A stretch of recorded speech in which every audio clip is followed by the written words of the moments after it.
channel ko, please subscribe at pinutin nyo na ang notification bell button para updated kayo sa mga susunod ko pang mga video. So ayan guys, ang gagawin natin ngayon ay magsasubject tayo ng ating ginawang DIY sa bago yun.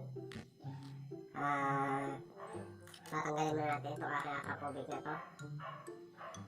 Pasensya na kayo, marami. So let's go, start na tayo. Siguro ito, fast forward ko na lang para makita yun na.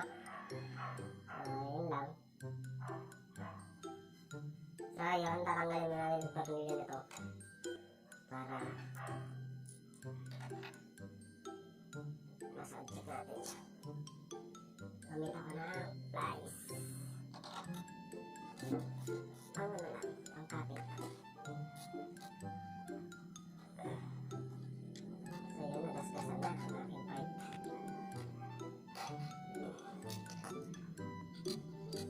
Ayoko dito, tumama siya. Ay, sira ang kapit. Ayan o.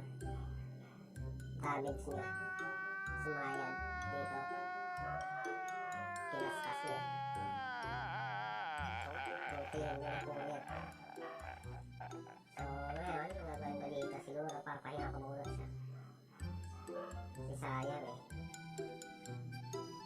Kasi gas agad eh. Ang dali. Ang dali ang carbon load eh. Ayan. Ang pipe natin. Lagay ko muna dito. Okay mga kulot, lalagyan na natin. Ito yung pintura na lang. Pintura na lang to. Basta to.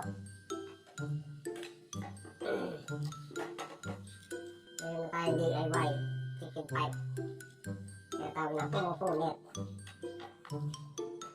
Shoutout kay James Vlog. Antayin mo. James James. Shoutout kay James. Kaya James. Na. Pakat yata.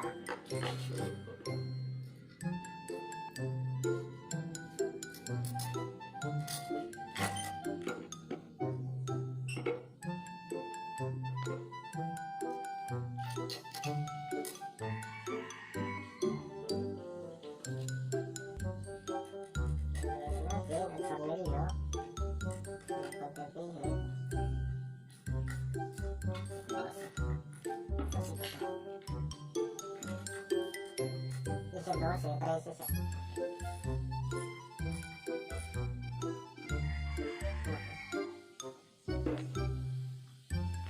Yan lang.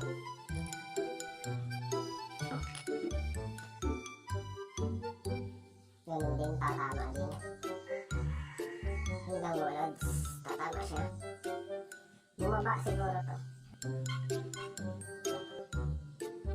Kasi umano siya. Bumaba. Running time. Sound check.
na.